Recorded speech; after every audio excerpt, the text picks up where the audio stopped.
আমরা আসলেই বিয়ে করিনি। बिल्कुल चुप।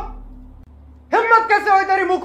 মেয়ে তোমরা বিয়ে করে ফেললে, বিয়ে করার নাম করে প্র্যাঙ্ক করে ফেললে। কারোর ওপর যেন সেই কাদা ছেটাছেটিটা না হয়। এবার কাদা ছেটাছেটি হবে, সব রোস্টাররা তোর মুখে কাদা ছেটাবে। তাহলে হাত জোর করে আমরা দুজনেই ক্ষমা চাইছি তোমাদের কাছে। তোরা আর ক্ষমা চাস না, আজ ক্ষমা চাইবি, কাল আবার নতুন প্র্যাঙ্ক নিয়ে চলে আসবি। তো বন্ধুরা, চলে এসছে তোমাদের রোস্টার দাদা সবারই পোস্টার খুলতে। মেসেজ বা একটা ছোট সোশ্যাল এক্সপেরিমেন্ট করাটা দরকার। কি কি কি কি কি একটা ছোট সোশ্যাল এক্সপেরিমেন্ট করাটা দরকার। এক্সপেরিমেন্ট? এটা কোন ধরনের এক্সপেরিমেন্ট ভাই? মেয়ে বিয়ে করে এটা কোন ধরনের সোশ্যাল এক্সপেরিমেন্ট? আমাদের কি নাটক পেয়েছে নাকি? আর দুদিন মাত্র এই প্র্যাঙ্কের নাটকটা করব ভাই। দারুণ ভিউজ আসছে, দারুণ ভিউজ। এইভাবে ভিউজ আসলে গাদা গাদা টাকা হবে।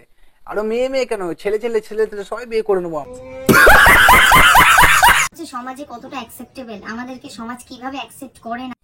মানে ওদের এতটাই পয়সা কম হয়ে গেছিল, লাস্টে মেয়ে বিয়ে করে ভিউজ বাড়ানোর জন্য পয়সা কামাচ্ছে। মানে আর কি বলবো, ভিউজ আসছে না বলে মেয়ে বিয়ে করলো, নিয়ে লাস্টে বলছে এটা সোশ্যাল এক্সপেরিমেন্ট। ভাই মারো মুঝে, মারো। এটা কোন ধরনের এক্সপেরিমেন্ট আমি জানি না, বাট এই ভিডিওটা ছেড়েছো তোমরা, বাট তোমাদেরকে এত রোস্ট করবে সবাই আমার তো ধারণার বাইরে। করে নিজেদেরকে তাদের জায়গায় হচ্ছে আমরা নিজেদেরকে রাখতে চেয়েছিলাম, আর সেটাই আমরা রেখে দেখেছিলাম। আর কমেন্টে এবার খিস্তি তো করেছিল, এবার আরো বেশি বেশি করে খিস্তি করবে, করা দরকার ভাই। এটা কোন ধরনের এক্সপেরিমেন্ট আমার হচ্ছে মেন মাথায় এটা ঢুকছে না। হ্যাঁ, এটা একটা সোশ্যাল এক্সপেরিমেন্ট ছিল। ভাগ সালা ভাগ, বালের ভিডিও আমার। আমরা আসলেই বিয়ে করিনি, কিন্তু দুঃখের বিষয় হলো 50% মানুষ জিনিসটাকে প্রচন্ড পরিমাণে ভালোবাসে। তোমাদের রূপ দেখে নয়, তোমাদের অ্যাক্টিং দেখে তোমাদেরকে অস্কার দেওয়া উচিত, একটা ঝাঁটার বাড়ি। যে যাকে ভালোবাসে তাকে ভালোবাসতে দাও, ছেলে মেয়ে নির্বিশেষে যে যাকে। আর ধৈর্য নেই, এবার তোমাদেরকে গালি দেওয়ার পালা এসে গেছে। অ্যাক্টিং, এখানে প্র্যাঙ্ক মারাচ্ছ। আমরা যখন রাস্তায় বেরোতাম তখন আমাদেরকে এসে যেরকম প্রচন্ড পরিমাণে প্রচুর মানুষ এসে কংগ্রেচুলেশন। আমাদের চিন্তা ভাবনা বদলাবে না, এবার বদলাবে তোমাদের ভবিষ্যৎ।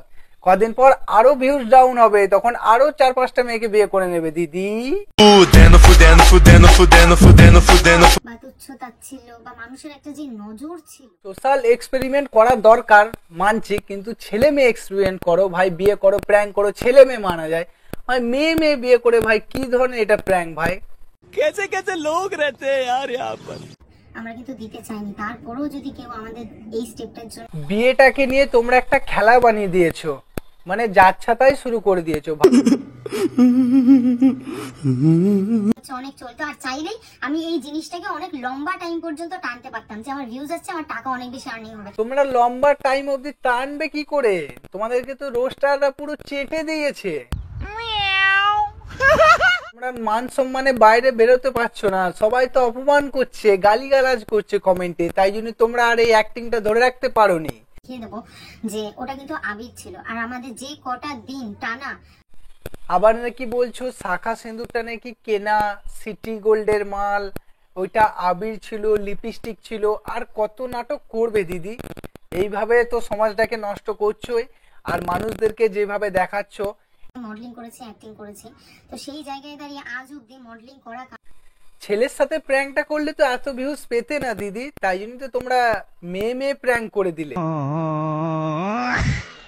কারণ আমি একজন সনাতন ধর্মের, হ্যাঁ আমিও, দুজনেই আমরা বাঙালি। মেয়ে বর আবার বোন হয়ে গেল দিদির এখন। এটা নয় যে আমি নিজেকে বিক্রি করছি বা আমার ধর্মকে আমি কোন রকম ভাবে আঘাত পাবো। আর কবার বলবো, এটা সোশ্যাল মেসেজ নয়, এটা বালের মেসেজ। এই জায়গায় দাঁড়িয়ে ফেসবুক থেকে কিন্তু একটা টাকাও পাইনি, সেটা সমস্ত স্ক্রিনশট আমার। তোর চরিত্র দেখে একটা কথাই মনে হচ্ছে, তোর মুখে পা ভরে দেবো। তোমাদের যদি মনে হয় এটা প্র্যাঙ্ক, তোমাদের যদি মনে হয় এটা প্র্যাঙ্ক, যা যা যা তাড়াতাড়ি যা, সন্দীপের কাছে ডাকছে, যা সন্দীপের কাছে ঢোকা, যা। সব নাটক মারাতে এসছে এখানে। হ্যাঁ, এদেরকে না কেউ ভিডিও বানায়। বালের প্র্যাঙ্ক মারাচ্ছে এখানে, প্র্যাঙ্ক মারাচ্ছে। রোস্টাররা কিছু বললেই তখন এই করে দেবো ওই করে। प्यारी समझ गई। কারোর আঘাত দিয়ে থাকে তাহলে হাত জোর করে আমরা দুজনেই ক্ষমা চাইছি তোমাদের কাছে। আশা করি বিষয়টা হচ্ছে সবার কাছে সমস্তটা ক্লিয়ার। বন্ধুরা ভিডিওটা কোনো খারাপ মাইন্ডে নেবে না, ভিডিওটা জাস্ট একটা ফান ছিল, আর কিছু বলার নেই। এটা ফান নয়, মানে এইভাবে মানুষদেরকে যে ঠকাচ্ছে আর এটা বলছে সোশ্যাল এক্সপেরিমেন্ট, হতেই পারে না। এটা বলবো ভিউজ কামানোর জন্য, পয়সা কামানোর জন্য এইসব করছে, আর কিছু বলার নাই। ভিডিওটা ভালো লাগলে অবশ্যই লাইক কমেন্ট শেয়ার করবে। দেখা হচ্ছে নেক্সট রোস্ট নিয়ে, পাশে থাকো।